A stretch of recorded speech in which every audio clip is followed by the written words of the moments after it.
নমস্কার বন্ধুরা, আগেই বলেছি যে আমি শুক্রবার দিন রাত্রিরে পিসিমার বাড়ি গিয়েছিলাম। শনিবার দিন পিসিমার বাড়ি অনেকজন লোকজন আসবে বলে তা পিসিমা করেছিল শুক্তো।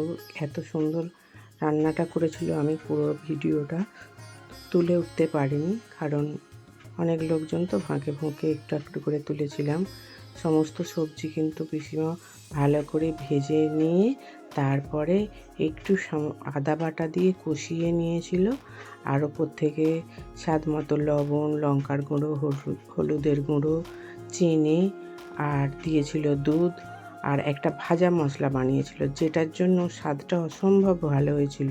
ভাজা মশলায় ছিল জিরে, ধনে, মৌরি, গোটা গরম মশলা, রাঁধুনি সব রকম দিয়ে ভেজে করেছিল। আর করেছিল এঁচোড় চিংড়ি, সেটাও আমি পুরো দেখাতে পারিনি। এঁচোড় আলুটাকে সিদ্ধ করে নিয়েছিল, তারপরে ভালো করে আদা রসুন দিয়ে কষিয়ে নিয়ে ওপর থেকে চিংড়ি মাছটা ভেজে দিয়ে দিয়েছিল। অসম্ভব ভালো খেতে হয়েছিল এঁচোড় চিংড়িটাও।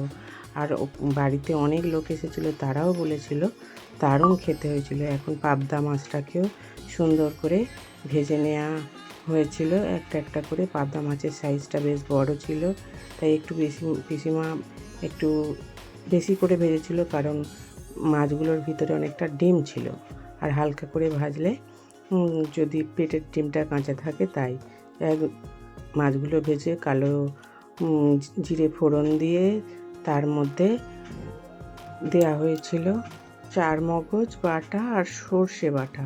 শুধু এই দু রকম জিনিস দিয়েই করেছিল, আর কাঁচা লঙ্কাটা পেস্ট করেও দেওয়া হয়েছিল, আর কিছুটা চিড়ে দেওয়া হয়েছিল।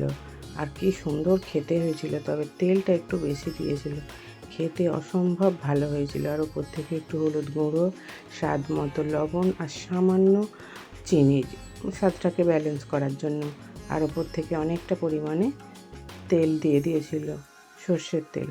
এইভাবে বানিয়েছিল, খেতে কিন্তু দারুণ হয়েছিল। প্রত্যেকটা রান্নায় পিসিমা খুব ভালো রান্না করে, আর এত সুন্দর করে রান্না করে মুখে লেগে থাকার মতো। আর ওপর থেকে কিছুটা জিরে গুঁড়ো, ভাজা নয় কাঁচা জিরে গুঁড়োই দিয়েছিল। খেতে কিন্তু দারুণ হয়। এইভাবে একবার আপনারা যদি বানান, খেয়ে দেখবেন দারুণ লাগে। এখন আমাদের মাছের ঝালটাও হয়ে গিয়েছিল, আর ওপর থেকে দেওয়া হয়েছিল ধনেপাতা। সেটা খেতেও কিন্তু দারুণ হয়েছিল। আজকের রেসিপি আমাদের ছিল গরম গরম ভাত, আর এক হাঁড়ি, অনেক লোক তো। আর হয়েছিল ওই মসুর ডাল, মুগ মসুর ডাল পাইল করে আদা বাটা দিয়ে। আর হয়েছিল এই যে পাবদা মাছের ঝাল, এঁচোড় চিংড়ি, আর একটু নিরামিষ তুলে রাখা হয়েছিল এঁচোড়, আগে আমি দেখিয়েছিলাম, আর চাটনি, আর এই শুক্তো। কেমন হয়েছে রেসিপি আমাকে কমেন্টের মাধ্যমে জানাবেন। পিসিমার রান্নাগুলো কিন্তু দারুণ করে।